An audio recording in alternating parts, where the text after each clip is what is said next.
horror o droga na hindi angkop sa mga bata.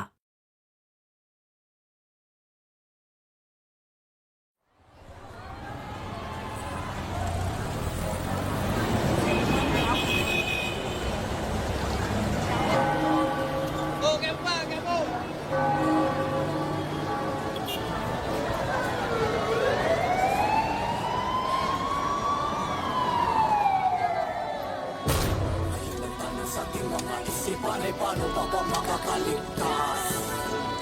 Kung pilit kinigipin at tinutugis na ang ating tagapagligtas. Ngayon ang tanong sa ating mga sarili ay sino pa ba ang masasakilan? Kung balukot na sistema ang kalaban, ba't di na lang tayo ang magtulungan? Kahit mapinagay ang tototohanan ng bayan, di naman nahimik meron ng pamalayas. Ang dapat ko'y talang ng isip at kakapal. Gagawin natin ang lahat para makuha natin ang droga. Kinakailangan natin sila mapigilan.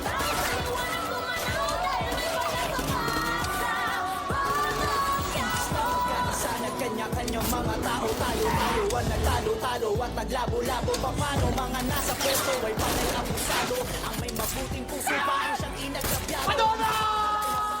Isang beses mo kung tinanator, mapagkakatiwalaan ba kita uli? Maraming buhay ang nagsayang at mga tiwala. Tila pagkasa na uwi lang sa maling nakala. Ang nasa ating mga isipan ay paano pa ba makakaligtas?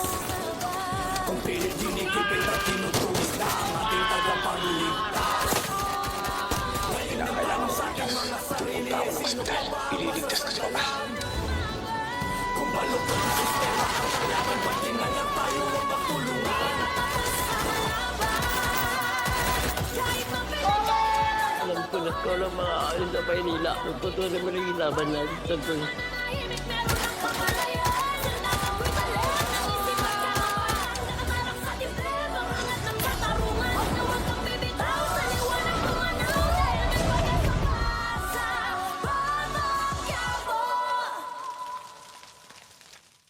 Pare, kilala kita. Kahit nga pamilya mo kapag may ginawang krimen, pinapakulong mo eh. Pero bakit ngayon?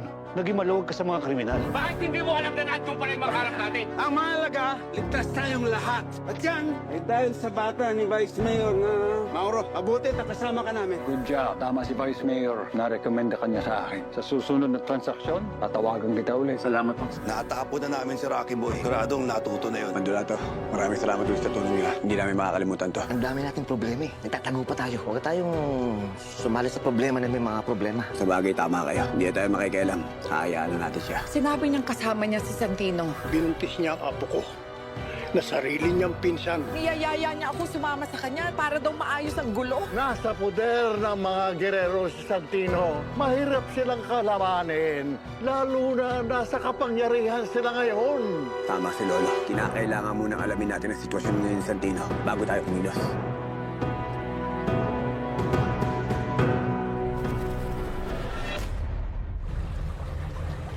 Ay, di pa, sali na kayo. Kumain na tayo. Tigilan nyo na yan.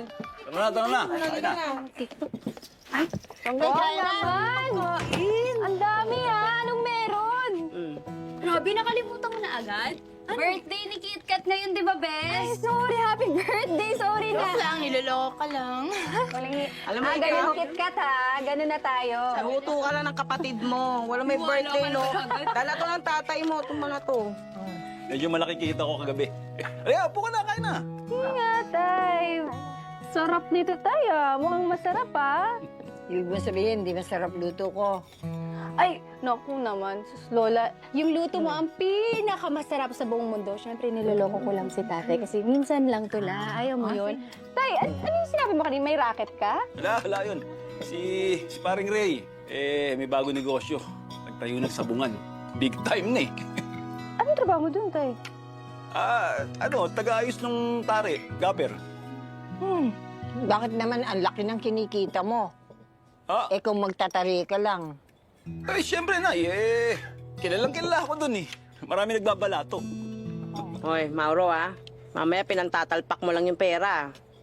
Hindi, no. Wais to, no. Tsaka pag nagkapera ako, dinadaan ko naman kaagad sa inyo eh.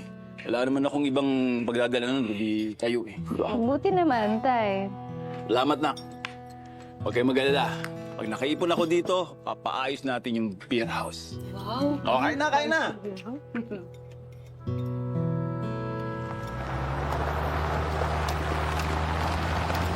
Sir, bagong sasakyan, no? Nino kaya ito?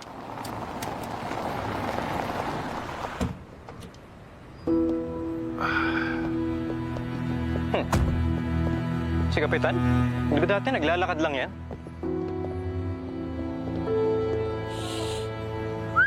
Sir, ganda ng sasakyan, ah. Gusto ko rin sanang kumuha niyan, kaso hindi kaya ng sweldo ko. Magkano ba ang inabot niyan? Wala ka ng pakialam doon. Tatanong lang naman ako, sir.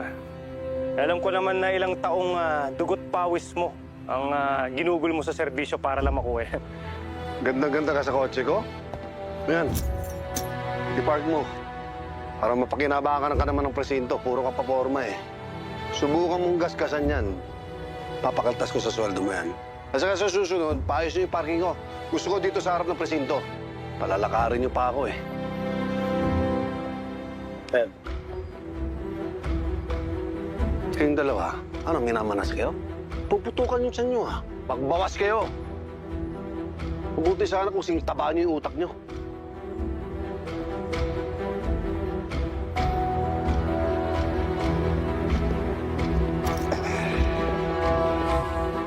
Tarantado talaga yung dimagiba na yan, oh. Kala mo naman, brand new to sasakyan niya. Abad, sir, pacheck mo nga yung registro ng sasakyan na to. Duda ako kung saan kinuha to ni Dimagiba eh. Sige, sir.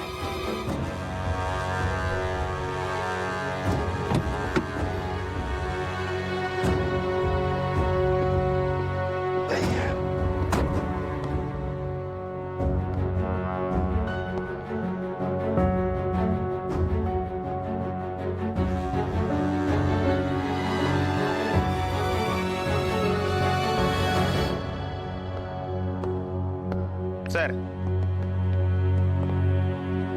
Sir, nasa mesa niyo ho ang assignment order ni Garcia at ni Vasquez. At saka sir, may bisita ho kayo. Patawag mo na si Garcia si Vasquez, ha? Okay, sir. Captain Dimagiba, magandang araw.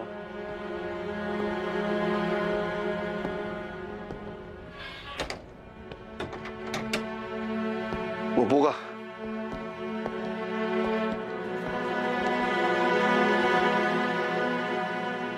Pinadala po ako ni Mr. Spinelli. Ano magsadya mo? Gusto lang magbigay ni Mr. Spinelli ng pasasalamat sa pagtulong mo sa mga kaibigan niya.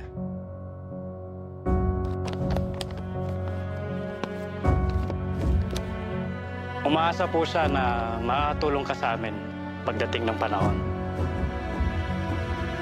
Una na ako, sir. Maraming salamat. Salamat.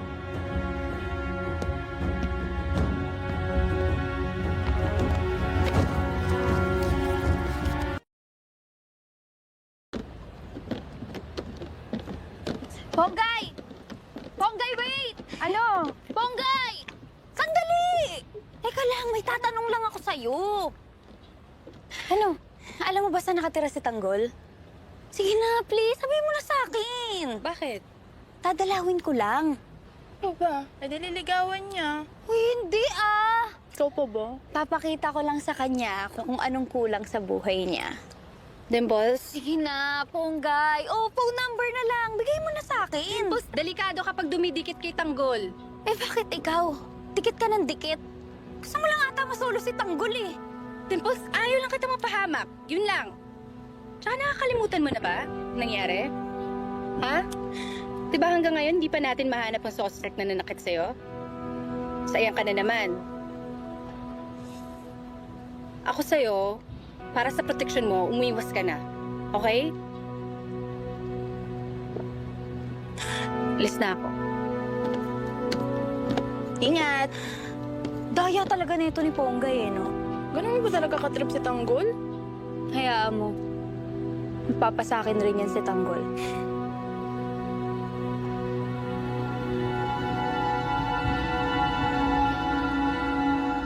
Huwag kayo mag-alala. Pag napabagsak na natin ang mga girero at si Tanggol na nakaupo bilang mayor, madali na natin mababawi si Santino. Siya pala, Tanggol. May balita ka na ba tungkol sa pagpa-recount ng mga kaalyado mo? Wala pa, Ulo eh. Hindi pa ulit kami nakakapag-usap ni Lola. Ano? Ibig sabihin nakakausap mo na ulit ang lola mo? Opo, Nay. Nagkita po kami ni Lola. Kasama niya po ang mga konsyal, pati si Chairman Moica. Doon na po siya ngayon nagtatrabaho sa City Hall. Siya po ang ating mata at tenga doon. Kaya, kailangan nang masimulan ng recount ng mga boto para magkaalaman na kung sino ang tunay na nanalo. Malinaw naman talaga eh. Si Tanggol na nanalo na eleksyon. Oo nga. Dinaya lang naman talaga sa Tanggol ng mga Guerrero eh. Pero kilala ko ang mga yan. Sigurado i-delay nila ang recount. Hindi nila basta-basta hayaan na lang wala sa kanila ang pamumuno ng Maynila. Kaya lalong maghihirap ngayon ang mga tao sa Maynila. Kaya, Papa, kinakailangan na agad lumabas ang totoo kung sino talaga ang nanalo sa Maynila. Kahit lumabas ang katotohanan na ikaw nga ang nanalo, sigurado ako, hindi bababa ka agad sa pwesto yang si Miguelito.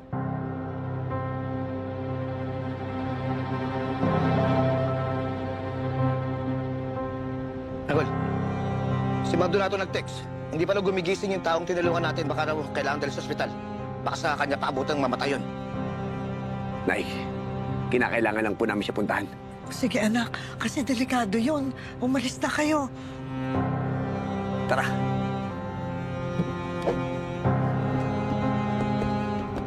Mag-iingat kayo, ha? Sige po.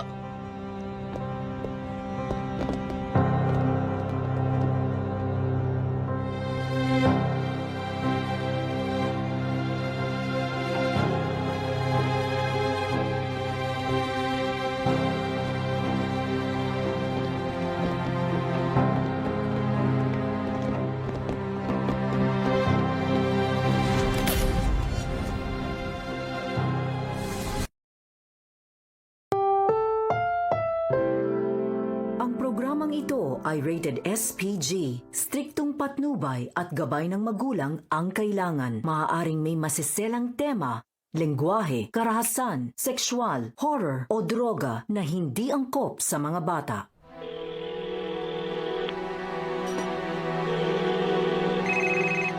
Vice. Nelly. O yung unang transaksyon natin. Kailan ba natin pwedeng makuha yan? Vice, nagka-problema kami. Hindi natuloy ang transaksyon. Na-bypass kami. Huwag kang alis niya sa lugar mo. Pupuntahan kita. Mag-usap tayo. Yes, Vice.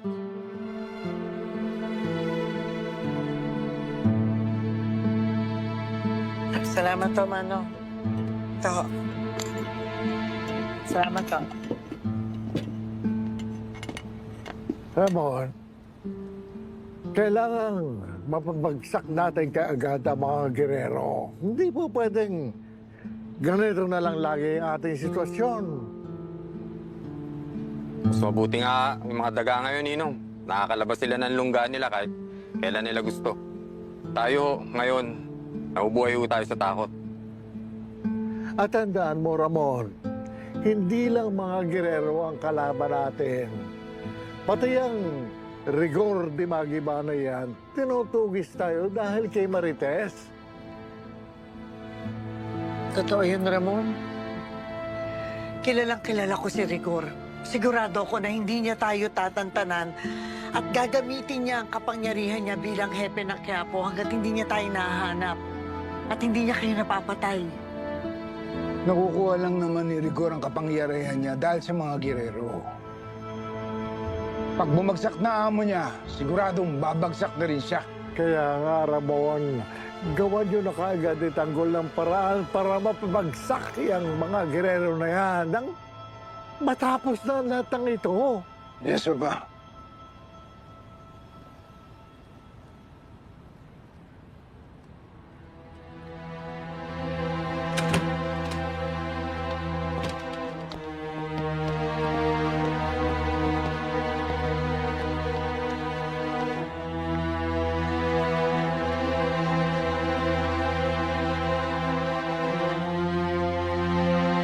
Tinding, kanina ko pa napapansin parang problemado ka. Okay ka lang ba? Hindi pa rin mawala sa isip ko yung sinabi ni Gustavo eh. Maayos kaya talaga ang trato nila kay Santino sa poder nila? Hindi ako naniniwala sa mga sinabi ni Gustavo at sa pagkatao ng mga pamilyang yun. Naku, naging housemate ko rin naman yung batang si Santino. Nakilala ko siya kahit papaano. Matibay ang batang yan. Kakayanin niya ang anumang klaseng sitwasyon. Sana nga.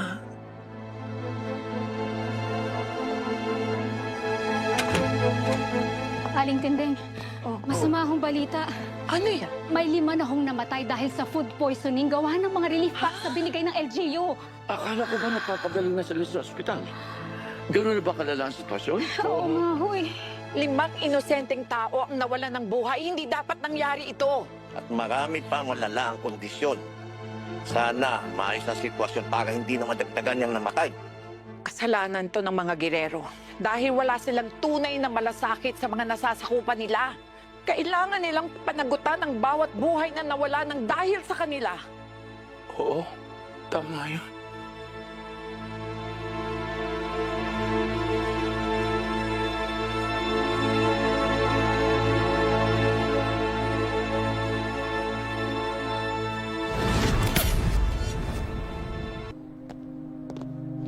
Pag ako napuno kay Santino, kuya, isusunod ko siya kay Rocky Boy.